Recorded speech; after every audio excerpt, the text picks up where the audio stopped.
Hi అండి. అందరూ ఎలా ఉన్నారు? Welcome back to my channel Swita sisters. పిల్లలకి హెల్తీగా తినిపించడము తల్లిల బాధ్యత. సో అలాంటప్పుడు వాళ్ళు డైరెక్ట్గా ఏదైనా మంచి కర్రీ అని చేసి పెడితే తింటారా? తినరు. కానీ వాళ్ళకంటూ ఇష్టమైనవి ఏదో ఒకటి ఉంటాయి కదా. వాళ్ళకి ఇష్టమైన వాటిలో మనం తినిపించాలని వాటిని కలిపేసి చేసామనుకోండి, ఖచ్చితంగా తినేస్తారు. సో అలాంటిదే ఇక్కడ పాలక్ కిచిడి అనమాట. సో నేను ఇక్కడ వచ్చేసి 1 కప్పు వరకు బియ్యము, అలాగే 1 కప్పు మిక్స్డ్ దాల్ అంటే మసూర్ దాలు, నార్మల్ దాల్, అలాగే పెసరపప్పు. సో ఈ మూడింటిని కలిపేసి 1:1 రేషియోలో తీసుకున్నాను. సో మిక్స్డ్ దాల్ అనేటివి 1 కప్పులోనే మూడింటిని తీసుకోవాలి. సో ఒక 2-3 టైమ్స్ వాష్ చేసి టైం ఉన్నంత వరకు ఒక half an hour to minimum 1 hour అయితే వాటిని సోక్ చేసుకోవాలి. ఎప్పుడూ కూడా పప్పుల్ని నానపెడితే మన గ్యాస్ అనేది ఫామ్ అవ్వదు, అలాగే డైజెషన్ కూడా చాలా బాగుంటుంది.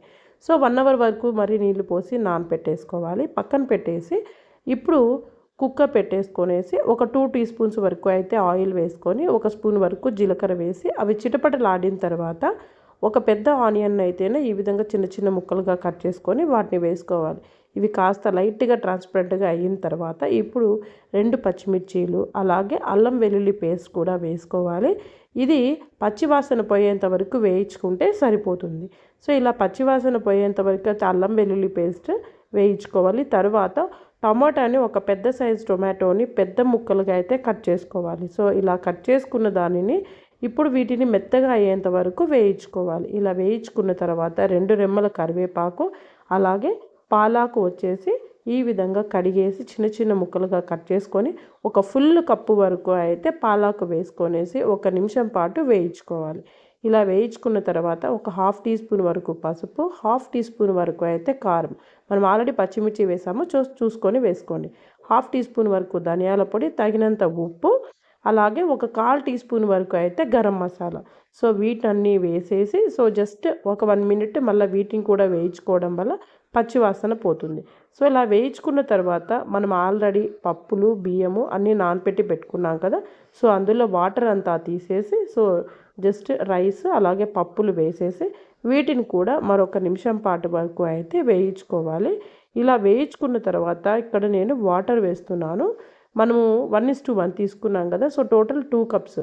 సో నేను ఇక్కడ 4 కప్స్ వాటర్ అయితే వేస్తున్నాను. అప్పుడే కొద్దిగా లూజ్ కన్సిస్టెన్సీ, అలాగే పప్పులు కూడా ఉడకడానికి ఆ వాటర్ సరిపోతుంది. సో ఒకసారి వేసుకొని కలుపుకున్న తర్వాత ఒకసారి సాల్ట్ అయితే చెక్ చేసుకోండి. అవసరమైతే ఈ స్టేజ్లో కొద్దిగా యాడ్ చేసుకోండి. లేదు అంటే ఇంకా డైరెక్ట్గా కుక్కర్ మూత పెట్టేసి విజిల్ పెట్టేసి మనము ఒక 3 విజిల్స్ వరకు అయితే కుక్కర్కి విజిల్స్ రానివ్వాలి.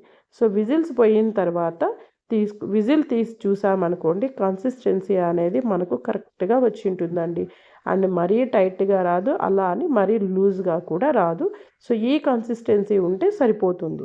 సో పిల్లలకి ఈ మాత్రం లూజ్ ఉందనుకోండి, వాళ్ళు టేస్టీగా ఫ్లోయిగా నోట్లో అలా పెట్టుకుంటే జారిపోతుంది.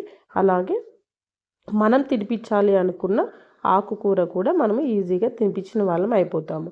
సో అంతేనండి, ఇంకా ఇప్పుడు సర్వింగ్కి అయితే రెడీగా ఉండిపోయింది. మీరు ఇదైతే పిల్లలకి సర్వింగ్ బౌల్లో వేసేసి హ్యాపీగా తినిపించేయచ్చు. సో ఇలా దీంట్లోకి ఏ కాంబినేషన్ తినాలి అనుకుంటున్నారా? మీ దగ్గర ఉంటే బూందీ వేసుకోవచ్చు, లేదు పిల్లలకి అయితే డైరెక్ట్గా కొద్దిగా నెయ్యి వేసి సర్వ్ చేసేయచ్చు. ఇంకా లేదు అంటే రైతా చేసుకోవచ్చు, చట్నీ చేసుకోవచ్చు. ఏది వద్దు అనుకుంటే ఈ విధంగా పచ్చి ఆనియన్ ముక్కల్ని వేసి డైరెక్ట్గా తినేయచ్చండి. చాలా టేస్టీగా ఉంటుంది. సో మీరు కూడా తప్పకుండా ట్రై చేయండి. ఇది టేస్టీయే కాదు, హెల్తీ కూడా. అలాగే మన ఛానల్ని సబ్స్క్రైబ్ చేసుకోండి.